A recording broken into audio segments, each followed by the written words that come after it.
السلام علیکم ورحمۃ اللہ وبرکاتہ۔ پتہ ہے کشتی کب ڈوب جاتی ہے؟ کشتی تب ڈوب جاتی ہے جب گریویٹیشنل فورس بیونسی فورس سے بڑھ جاتی ہے۔ اب آپ کہیں گے کہ یہ کیا ہے اور اس کا زندگی سے کیا تعلق ہے؟ دیکھیں، بیونسی فورس وہ فورس ہوتی ہے جو اوپر کی طرف ہوتی ہے اور گریویٹیشنل فورس وہ ہوتی ہے جو نیچے کی طرف پل کرتی ہے۔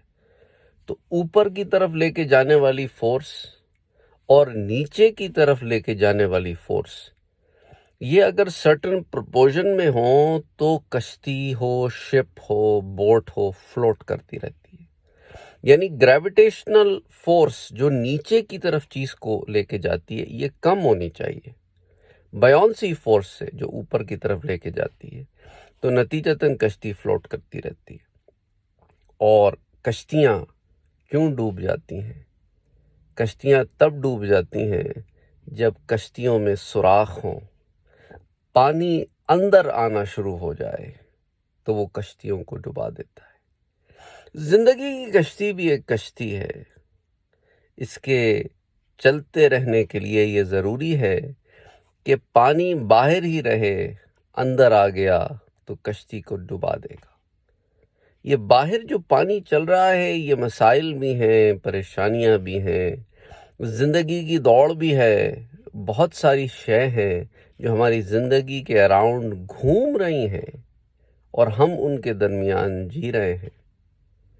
لیکن اگر ہم ان چیزوں کو اپنے اوپر اس قدر حاوی کر لیں جس طرح ایک سوراخ کے ذریعے پانی کشتی کے اندر گھس کے اسے حاوی کر دیتا ہے تو نتیجتاً کشتی ڈوب جاتی ہے، ہم بھی ڈوب جائیں گے۔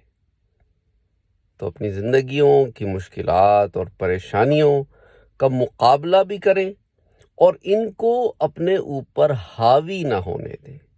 اب حاوی کیسے نہ ہونے دیں؟ اس کے لیے ایمان کا ہونا بہت ضروری ہے۔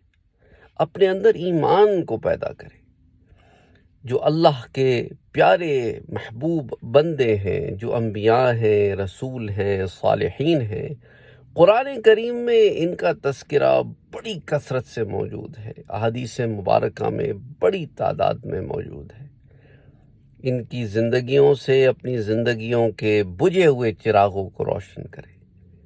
دیکھیں نا، اصحاب کہف کیسے ایمان کی دولت سے جب سرفراز ہوئے تو بڑے بڑے پہاڑوں کے آگے ڈٹ کے کھڑے ہو گئے، سلطان وقت کے آگے کھڑے ہو گئے۔ انہوں نے پھر کسی شے کی پرواہ نہ کی اور اللہ سبحانہ و تعالیٰ نے انہیں سرخرو فرمایا۔ اس طرح بہت سارے اور واقعات ہیں۔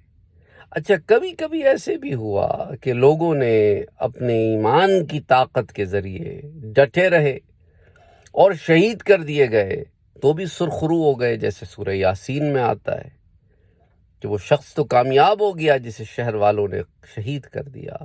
اس نے اپنے رب سے کہا کہ کاش میں اپنے لوگوں کو بتاؤں کہ میرے رب کے ہاں میرے لیے کتنا زبردست انعام تیار ہے۔ تو بہرحال the bottom line is کہ زندگی میں پریشانیاں، مشکلات تو آتی ہی ہیں۔ لِيَبْلُوَكُمْ أَيُّكُمْ أَحْسَنُ عَمَلًا، تو پھر کون تم میں سے اچھے احسن عمل کر کے لوٹتا ہے، یہی اصل شے ہے۔ کیونکہ اللہ نے قرآن میں فرما دیا ہے کہ جب تمہیں اس دنیا میں بھیجا گیا تو لِيَبْلُوَكُمْ أَيُّكُمْ أَحْسَنُ عَمَلًا کے لیے اب تمہارے لیے ٹیسٹ ہیں، کہ تمہیں کبھی تمہاری جانوں میں ٹیسٹ ہے، کبھی تمہاری مالوں میں ٹیسٹ ہے، کبھی تمہارے کھانوں میں ٹیسٹ ہے، کبھی تمہاری آسائشوں میں، آلائشوں میں ٹیسٹ ہے، کبھی تمہیں خوف میں ٹیسٹ ہے، کبھی جوع میں، بھوک میں ٹیسٹ ہے، کبھی انفسکم تمہارے اپنی جانوں میں ٹیسٹ ہے۔ تمہاری اپنی جانوں سے مراد تمہارے پیاروں کی جانیں ہیں۔ تمہارے مالوں میں ٹیسٹ ہے۔ اب یہ ٹیسٹ غم کی صورت میں بھی آتے ہیں، پریشانیوں کی صورت میں بھی آتے ہیں، دکھوں کی صورت میں بھی آتے ہیں، آزمائشوں کی صورت میں بھی آتے ہیں۔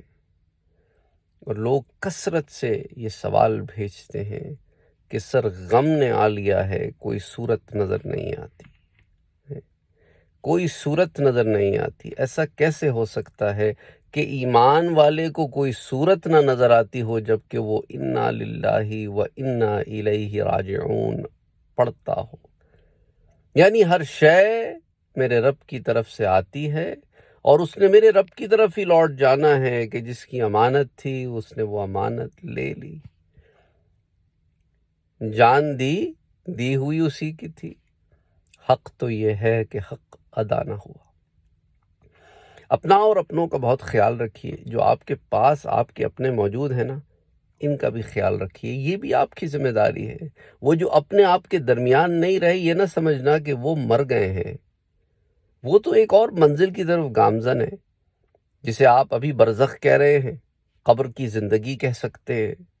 اور پھر اس کے بعد وہ عالم محشر میں اٹھیں گے اور پھر انشاءاللہ تعالی جنت کی طرف راغب ہوں گے. لیکن آپ ان کی مدد کر سکتے ہیں. جنت کے سفر میں آپ ان کی مدد کر سکتے ہیں. اور وہ کیسے؟ ایصال کے ذریعے، دعاؤں کے ذریعے، صدقہ جاریہ کے ذریعے ان کی مدد کیجیے. آپ کے رونے دھونے سے ان کو مدد نہیں ملے گی، آپ کی دعاؤں سے ان کو مدد ضرور ملے گی. یاد رکھیے گا میری یہ بات. جب آپ کو رونا آئے، آپ پر غم حاوی ہو، تب ان کے لیے دعا کریں.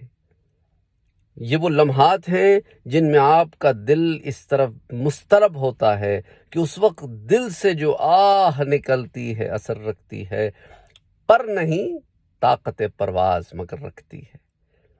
تو اپنی دعاؤں میں انہیں یاد رکھیں اور مجھ غریب گناہگار کو بھی یاد رکھیں. اللہ سبحانہ و تعالی ہم سب کے لیے آسانیاں پیدا فرمائے، ہم سب کو گناہوں سے بچائے اور ایک اچھی زندگی گزارنے کی توفیق عطا فرمائے. آمین. اللہم صلی علی محمد وعلی آل محمد.